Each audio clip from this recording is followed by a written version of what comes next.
Assalamualaikum warahmatullahi wabarakatuh. Selamat malam, salam sejahtera untuk kita semua. Om Swastiastu, Namo Buddhaya. Yang saya hormati, Ketua Dewan Pertimbangan. Malam ini nanti kita punya Ketua Dewan Pertimbangan yang baru.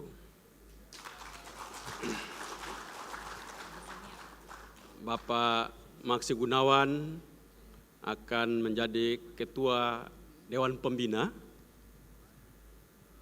dan diganti oleh Pak Siswono Yudowosodo. Ini politisi yang luar biasa, saya banyak belajar dari Pak Sis. Kita bersyukur karena Pak Sis bergabung di Partai Nasdem, maka pasti kita akan mempunyai energi yang luar biasa ke depan. Yang saya hormati Ketua Mahkamah Partai, kakak-kakak DPP, yang saya hormati Ketua Umum Garda Pemuda, Ketua Umum Garnita Malahayati. Petani Nasdem ada tidak? Pulang berarti. Semua kader-kader simpatisan Partai Nasdem dan duta-duta restorasi Indonesia di seluruh Indonesia yang hadir pada malam hari ini. Yang pertama, sebagai Ketua Fraksi, saya menyampaikan rasa terima kasih saya karena berlangsungnya acara konsolidasi fraksi Nasdem seluruh Indonesia ini berjalan baik sampai malam hari ini. Kita bersyukur karena kita membangun budaya partai ini walaupun masih ada kekurangan sana-sini. Tetapi secara umum, partai ini melahirkan kader-kader yang memahami apa dan bagaimana maju mundurnya bangsa ini ke depan. Catatan buat kita semua, bahwa partai ini memang dari awal didirikan bukan seperti apa yang disampaikan oleh Ketua Umum, bukan mau menambah partai di Indonesia. Tetapi cita-cita utamanya itu adalah ingin melahirkan sebuah budaya berpolitik baru. Saya pastikan semua akan mengalami kesulitan luar biasa berhadapan dengan situasi hari ini di mana kita menemukan kehidupan keseharian kita di dalam hubungan interaksi sosial politik. Kita menemukan banyak kepentingan-kepentingan pragmatisme dan transaksional itu di sekitar kita, tetapi kita tidak dapat mampu untuk menyelesaikan itu. Tentunya kita butuh kekuatan besar. Tadi saya sepakat dari seluruh 3 komisi yang telah laporkan, kita butuh kemenangan. Kita butuh kekuasaan itu untuk menyelesaikan itu. Tetapi kalau kekuatan besar yang kita miliki nantinya tidak dibarengi dengan kemampuan dasar culture partai ini, tidak dibangun dengan baik, maka kita juga akan runtuh kembali dan hanya memenangkan pemilu itu untuk sesaat. Yang paling penting dari partai ini sebenarnya, seluruh kader partainya paham betul apa yang dinamakan dengan restorasi Indonesia. Sebuah organisasi partai politik hanya bisa bertahan kalau pertama, seluruh kadernya paham tentang simbol-simbol kepartaiannya. 2, perilaku dari seluruh kader-kader partai politik itu menunjukkan jati diri bagaimana visi dan misi serta program-program politik itu dapat dijalankan. Pertanyaannya paling gampang. Kalau perilaku, kita bertanya agak susah nih. Kita harus lihat cara berperilaku nanti. Satu saja, pertanyaan saya begini. Apakah semua dalam ruangan ini bisa menyanyi lagu himne Partai Nasdem? Yang jujur, nanti saya panggil loh. Yang tidak bisa, angkat tangan. Berapa? 1, 2, 3, 4, 5, 6, 7, 8, 9. Lebih dari 50 saya lihat. Menunjukkan bahwa memang hanya dari simbol yang gampang saja kita belum bisa. Bagaimana yang berat kita melaksanakan ini? Yang gampang supaya orang tahu siapa kamu. Saya Nasdem. Apa itu Nasdem? Dengar baik-baik himnonya. Nah, kita nggak bisa nyanyi. Kalau suaranya falas, kita terima. Tapi kalau sama sekali nggak ada suara, waduh, berat itu. Jadi sebenarnya kita kasihan kalau ketua umum berpidato sampai keringatnya luar biasa, tapi rupanya dengarnya cuma begitu-begitu aja. Apalagi kita mendengarkan rekomendasi yang begitu banyak tadi. Pesennya nggak punya, orang bilang nggak ada semangat, marwahnya nggak ada, terpanggil, adrenalinnya tidak terpanggil untuk menerima sebuah gerakan perubahan dalam dirinya. Orang nyanyi lagu himne partainya nggak tahu, ada yang mengerti, bisa nyanyi mars di sini, mars partai bisa, yang tidak bisa saya panggil ke depan nanti kalau intinya. Semua bisa ya, saya panggil ya salah satu ya. Mars Partai Nasdem bisa ya? Hebat ini. Karena itu, kalau pertemuan kita berikut, pertemuan yang ketiga, ada satu sesi di mana setiap daerah maju masing-masing menyanyikan lagu, baik himne maupun mars. Orang ke medan perang kalau nggak bisa nyanyi lagu-lagu perjuangan untuk membangkitkan semangatnya, ya ditembak mati, belum ditembak udah mati. Nggak ada semangat, adrenalinnya nggak ada, tidak hidup. Nah karena itu tahun depan Jawa Tengah akan menjadi tuan rumah. Kita sudah masuk tahun kedua, tahun ke depan tahun ketiga. Dengan acara setelah pembukaan tidak ada diskusi, nyanyi. Tidak mau falas boleh, tapi semua kader fraksi Partai Nasdem di seluruh pelosok persada Nusantara ini harus bisa nyanyi himne dan mars Partai Nasdem. Nah. Jangan kalau nyanyi mangap-mangap aja begini, tapi ditanya artinya tidak tahu. Itulah menunjukkan bagaimana kita akan berperilaku. Perilaku restoratif itu artinya melahirkan pikiran-pikiran yang dapat terlihat, dapat dihargai, dan punya nilai jual dan magnitude yang luar biasa. Kita banyak belajar teori, banyak teori politik yang mengajarkan kepada kita, tapi kita lihat yang pintar-pintar itu yang biasa menghadap penjara. Karena gampang untuk belajar ilmunya, tapi tidak gampang untuk melakukan ilmu itu. Berperilaku restoratif artinya siap untuk menjadi lain di antara semua yang sama. Apa yang sama hari ini? Mereka kalau bertemu bicara tentang bagaimana transaksi anggaran yang tadi baru saja dijelaskan itu. Jadi kalau bermain cantik itu bukan bermain cantik jangan ditangkap, tapi bermain cantik agar apa yang kita inginkan itu tercapai.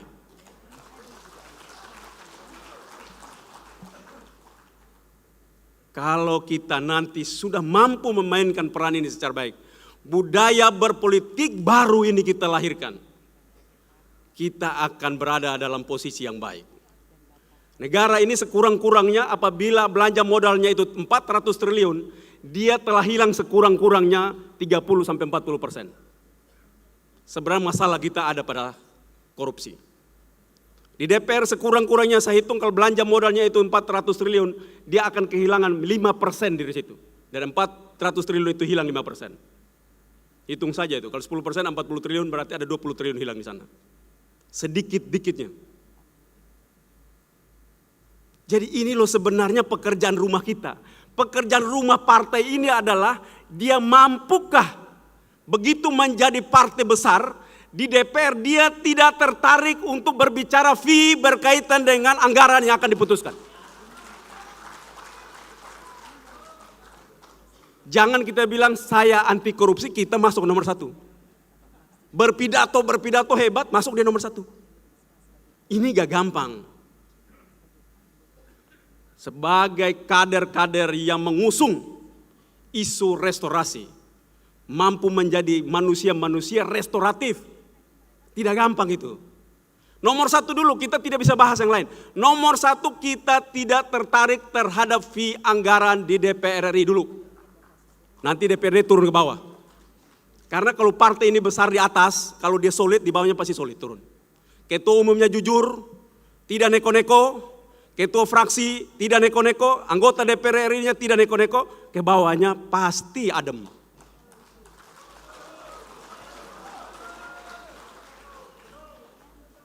Nah, karena itu memang sangat penting bagi kita.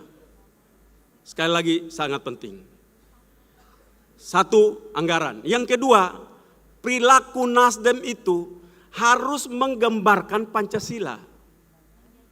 Tadi kemarin pembukaan tanggal 20 bagaimana, baik Ketua Umum maupun Gubernur Jawa Timur, Pak Dekarwo, saya juga mencatat salah satu dalam pidato beliau, politik warga, itulah politik Indonesia. Menarik itu. Warga itu tidak tertarik bicara tentang perbedaannya, tetapi bicara tentang kebersamaannya. Kita lihat hari ini dalam interaksi sosial keindonesiaan kita, kita selalu mengedepankan perbedaan kita. Padahal dalam berbangsa dan bernegara, bangsa Indonesia adalah bangsa yang satu-satunya di dunia.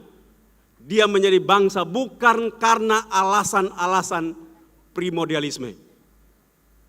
Ini saya sudah bicara ulang dan terus akan saya sampaikan. Bangsa ini lahir bukan karena alasan primordialisme. Tapi dia lahir karena alasan kebatinan. Jadi jangan pernah ngomong agama, ngomong suku, ngomong bahasa, bangsa, warna kulit. Ngomong suku, suku Jawa, katanya besar. Dicek-cek juga nggak banyak juga. Untuk Indonesia tidak banyak. Dari 200 juta, 250 juta ini nggak banyak. Tidak majority dia tidak lebih 50%, nggak lebih. Maksimal Jawa itu maksimal dia di 25% sampai 30% secara nasional. Sunda juga nggak banyak. Batak juga nggak banyak. Bugis kecil juga. Ini jadi suku bangsanya kecil-kecil. Nah, warna kulit, nah ini baru makin kecil tuh. Karena ini alasan bangsa itu berdiri. Warna kulit udah terbatas. Bangsanya juga terbatas. Satu-satunya memenuhi syarat cuma satu, agama. Ah, kalau agama ini muslim banyak, tapi pecahannya banyak kali. Nanti udah bilang ini garisnya NU, kami Muhammadiyah, belum lagi kakak Sulfan punya lagi. Nah ini lain lagi. Jadi ini nanti pertempuran yang sangat serius. Pertanyaannya, kenapa founding fathers kita mampu menyatakan ini bangsa? Kenapa perbedaan itu kecil-kecil kok menjadi bangsa? Alasan utama bangsa ini lahir jauh sebelum kemerdekaan, jauh sebelum kesepakatan politik kita menyatakan bahwa ideologi Pancasila menjadi ideologi negara dan bangsa. Kita telah mempunyai generasi-generasi muda, pendahulu-pendahulu kita yang waktu itu mereka muda, seperti Ketua Umum Garda Pemuda Prananda Surya Paloh ini, usia mereka bangkit dan menyatakan, kami di Nusantara ini hanya satu pulau, nggak ada pulau lain, kami satu pulau aja. Imajinasi yang luar biasa menurut saya, yang belum terpecahkan dengan pemuda saat ini. Mereka menyatakan Indonesia itu cuma satu pulau. Mereka tidak melihat ada perbedaan lautan. Bahwa hanya satu Nusa di Nusantara ini. Mereka menyatakan satu bahasa. Itu mereka sampaikan. Satu bangsa. Satu aja. Apa yang menyebabkan mereka menyatakan satu Nusa, satu bahasa, satu bangsa? Karena alasan kebatinan itu. Karena itu hari ini, kalau kebatinan itu terganggu bangsanya loh. Hilang bangsanya. Kalau ingin bangsa ini tetap menetap menjadi bangsa Indonesia, jangan pernah ganggu-ganggu alasan kebatinan itu kita bergabung. Itulah yang sebenarnya bagaimana Nasdem merespon setiap warga bangsa ini yang salah pikir untuk ingin membangun sebuah peradaban baru. Tidak bisa. Dia akan melahirkan perpecahan yang luar biasa. Tidak boleh di dalam Nasdem ini masih berdebat tentang apakah bangsa ini kita perlu bicara tentang agama lebih besar. Apakah ngomong suku lebih besar. Tetapi kita harus melahirkan kembali semangat kenapa kita menjadi bangsa besar hari ini. Kita menjadi bangsa keempat terbesar dengan jumlah penduduk dan wilayah yang menurut saya mempunyai daya saing dan kemampuan untuk bergening di seluruh dunia. Hanya saja karena kadang-kadang kita masih banyak rakus makan sendiri dalam bahasa sehari-harinya. Kalau kemarin kita lihat Menteri Bappenas presentasi, bagaimana Kalimantan yang begitu kaya, tapi pertumbuhannya itu 1%. Itu menunjukkan pekerjaan Nasdem masih banyak. Sebenarnya itu menunjukkan bahwa pekerjaan Nasdem masih banyak. Banyak yang harus dibenahi oleh partai ini. Sebagai partai yang ingin mengembangkan nilai-nilai dan mensejahterakan rakyatnya, mencerdaskan rakyatnya, dan ikut berperan pada dunia untuk membuat ketertiban dunia. Nah, kalau itu mimpi kita tidak punya waktu untuk bermain-main. Seluruh kader partai Nasdem dimanapun harus belajar, harus tiap hari baca dengan baik. Jangan nanti kalau berdebat di DPR kelihatan tolol. Jangan pernah. Orang-orang bawa perubahan itu orang-orang pintar, nggak ada orang tolol bawa perubahan. Orang-orang pintar, orang-orang yang luar biasa. Karena itu kita akan punya sebuah akademi. Ada sekretaris Akademi Bela Negara di sini. Ya, Kolonel Belo. Beliau mengundurkan diri sebagai pernah menjadi dandim terbaik Indonesia. Beliau mengundurkan diri, bukan pensiun, bukan apa. Mengundurkan diri karena mencintai partai ini, mimpi untuk merestorasi Indonesia. Maka beliau mundur, bergabung di Nasdem. Kita percayakan dia sebagai sekretaris Akademi Bela Negara. Apa maksud Akademi Bela Negara ini? Kita ingin melahirkan kader-kader restoratif yang paham betul. Jadi nanti lahir kalau begitu bangun tidur panggil apa restorasi Indonesia. Dia menjelaskan dengan baik. Menjelaskan dengan baik. Jadi bukan cuma himne aja dia lupa. Apapun dijelaskan dengan baik. Karena itu kita punya akademi sendiri. Partai ini memang didesain menjadi partai yang mempunyai mimpi besar dan tenaganya besar. Bukan nafsu besar tenaga kurang. Tapi mimpi besar dengan tenaga yang besar. Dengan nafsu juga besar. Nah, karena itu memang kita harus menyiapkan seluruh perangkatnya. Dan Ketua Umum luar biasa. Salam daripada Ketua Umum Bapak Restorasi Indonesia kita. Beliau sekarang lagi rapat yang luar biasa penting. Ini bukan tidak penting, tapi karena ada PASIS maka berbagi tugas. Beliau lagi melakukan rapat yang juga tidak kalah penting dengan rapat kita malam hari ini. Karena itu kita seluruh kader anggota DPRD Provinsi Kabupaten Kota harus menyiapkan diri. Kita akan berpeluang masuk 2 minggu. Dalam setiap sesi itu 4 bulan. Lalu ada kosong sekitar 2 minggu, 1 bulan. 1 bulan Pak Belo? 1 bulan. 1 bulan itu akan diisi oleh anggota DPRI dan anggota DPRD Provinsi Kabupaten Kota. Wajib. Di sana bangunnya 4:30, tidurnya jam 12. Lari pagi, mulai mandi, makan teratur, semua makan pun teratur. Bunyi gong, bunyi lonceng makan, bunyi lonceng tidur, bunyi lonceng bangun. Nah, teratur kita. Disiplin adalah modal pertama sebuah organisasi ingin maju. Tetapi Nasdem kalau ini adu antara partai-partai di Indonesia, minimal partai yang ada masuk dalam 10 besar di DPR RI, saya lihat belajar dari partai dengan bersama-sama dengan PASIS, dengan semua teman-teman yang ada, dulu partai lama kami. Biasanya PASIS, kalau dulu partai lama kita PASIS, acara seperti ini hanya pembukaan ramai.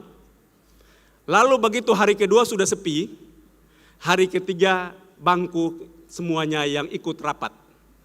Orangnya sudah tidak ada lagi. Tapi di Nasdem kami menemukan ada semangat perubahan baru. Mulai hari pertama sampai hari terakhir, seluruh kursi ikut dan semangat kursi bersama manusianya hadir bersama-sama. Jadi ini sebenarnya ada modal utama untuk partai ini bisa bertumbuh hebat. Modal utamanya semangatnya luar biasa, disiplin yang luar biasa. Ini modal utama dari partai ini. Nanti baru nambah sedikit kepintaran, nambah sedikit yang lain-lain. Tapi modal utama partai ini adalah mereka mempunyai disiplin dan tanggung jawab. Itulah yang bangga luar biasa, Ketua Umum menurut saya bangga dan berulang kali menyampaikan, sampaikan salam dan kebanggaan saya untuk seluruh kader, seluruh kader restoratif Indonesia yang ada pada malam ini. Berulang-ulang kali dalam pertemuan beliau merasa bangga memiliki fraksi seperti kita saat ini. Karena itu dari tempat ini saya sebagai Ketua Fraksi DPRI menyampaikan rasa terima kasih dan kepada kita semua menjaga terus api restorasi itu tumbuh dan menyala dalam diri kita. Salam restorasi. Wassalamualaikum warahmatullahi wabarakatuh. Salam, Om Santi Santi Santi Om, Namo Buddhaya. Terima kasih Ketua Fraksi Partai Nasdem DPR RI Bapak Victor Bung Tilu Laiskodat.